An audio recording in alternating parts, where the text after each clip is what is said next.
राधे राधे दोस्तों, स्वागत है आपका हमारे चैनल युवास्त्रो पर।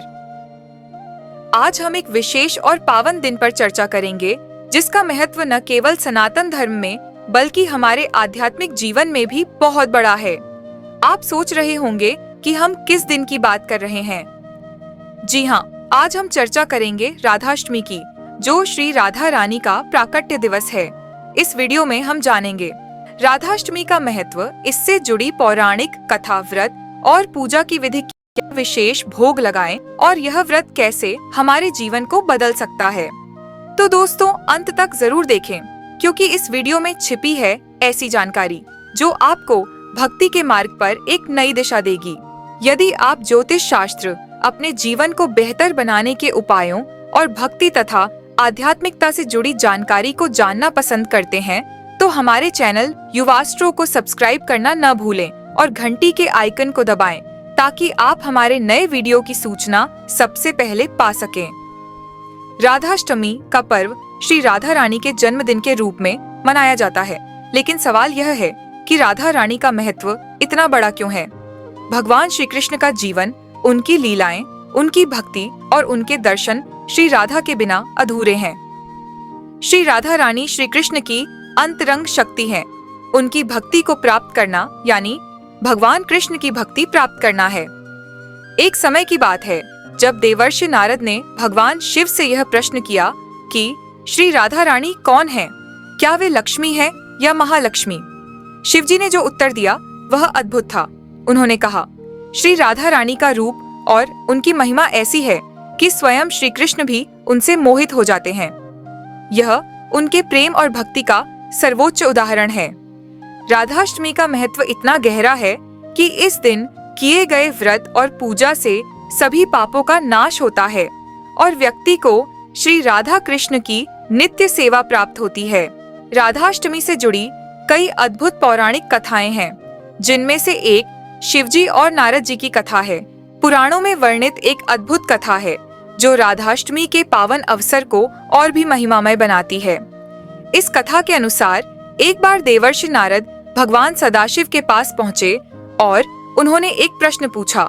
नारद मुनि ने पूछा, हे महादेव, मुझे बताइए श्री राधा रानी कौन है? क्या वह महालक्ष्मी है या सरस्वती? क्या वह वैष्णवी प्रकृति है या वेद कन्या?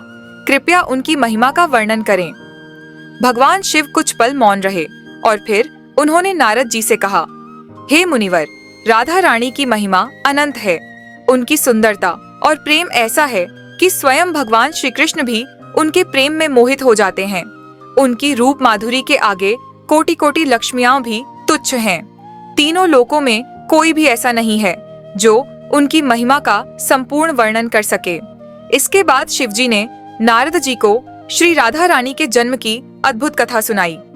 वृषभानुपुरी के राजा वृषभानु और उनकी पत्नी कीर्तिदा अत्यंत भक्ति और श्रद्धा से भरे हुए थे। उनके घर संतान नहीं थी, इसलिए वे प्रतिदिन भगवान से प्रार्थना किया करते थे कि उन्हें संतान का सुख मिले। एक दिन राजा वृषभानु यमुना किनारे स्नान करने गए। तभी उन्होंने एक दिव्य प्रकाश देखा। जब वह उस स्थान पर पहुंचे तो उन्होंने देखा कि एक सुंदर कन्या कमल के फूल पर लेटी हुई है। यह कोई साधारण कन्या नहीं थी, यह थी स्वयं श्री राधा रानी। राजा वृषभानु ने उस दिव्य कन्या को घर लाकर अपनी पुत्री के रूप में पाला। कहा जाता है कि श्री राधा रानी का जन्म भाद्रपद माह के शुक्ल पक्ष की अष्टमी को हुआ था। जब राधा रानी का जन्म हुआ तो उनके आगमन से पूरा ब्रज मंडल आनंदित हो गया। उनकी सुंदरता और दिव्यता ने सभी को मोहित कर लिया और राधा रानी ने अपनी भक्ति से पूरे ब्रज को भगवान श्री कृष्ण की लीलाओं से जोड़ दिया। एक अन्य कथा के अनुसार राधा रानी ने अपने भक्तों को अनंत बार आशीर्वाद दिया है और उनके जीवन को बदल दिया है। इस दिन की पूजा से जो भी व्यक्ति उन्हें भक्ति से याद करता है उसे विशेष अनुग्रह प्राप्त होता है। दोस्तों, क्या आप जानते हैं कि राधाष्टमी का व्रत क्यों किया जाता है और इससे कौन कौन से लाभ मिलते हैं? आइए अब जानते हैं राधाष्टमी व्रत और पूजा विधि के बारे में। इस पावन दिन की पूजा कैसे की जाए, इसका बहुत बड़ा महत्व है। राधाष्टमी के दिन प्रातः स्नान करें, स्वच्छ वस्त्र धारण करें और दिन भर उपवास रखें। फलाहार या दूध का सेवन किया जा सकता है। पूजा के दौरान राधा रानी को मालपुए का भोग अर्पित करें। इससे घर में सुख समृद्धि आती है और गृह क्लेश समाप्त होते हैं। पंचामृत से अभिषेक करें। राधा कृष्ण की मूर्ति को फूलों से सजाएं और उन्हें रबड़ी, फल और मालपुए का भोग अर्पित करें। रात में जागरण करें और भक्ति में रमे रहें। भोग अर्पण मंत्र का जप करें। त्वदीय वस्तु गोविंद तुभ्यमेव समर्पये, गृहाण सम्मुखो भूत्वा प्रसीद परमेश्वर। इस मंत्र का जप करने से राधा रानी प्रसन्न होती हैं और भोग को स्वीकार करती हैं। अंत में व्रत कथा सुनें और भगवान से पापों की मुक्ति और मोक्ष की प्रार्थना करें। राधाष्टमी व्रत के आध्यात्मिक लाभ अनंत हैं। इस दिन किए गए व्रत और पूजा से व्यक्ति के जीवन के सभी पाप समाप्त हो जाते हैं और भक्तों को भगवान श्री कृष्ण का अनुग्रह प्राप्त होता है। यह व्रत हमें सिखाता है कि प्रेम और भक्ति से बड़ा कोई साधन नहीं है। दोस्तों, अगर आप अपने जीवन में शांति, प्रेम और भक्ति को बढ़ाना चाहते हैं तो इस राधाष्टमी पर व्रत और पूजा अवश्य करें। यह व्रत आपको आध्यात्मिक उन्नति की दिशा में एक कदम आगे ले जाएगा और आपके जीवन में सकारात्मक बदलाव लाएगा।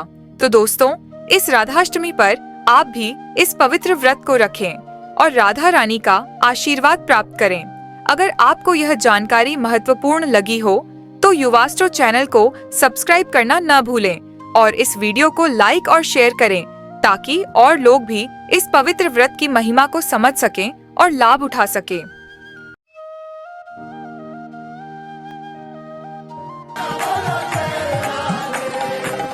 Like, share, subscribe.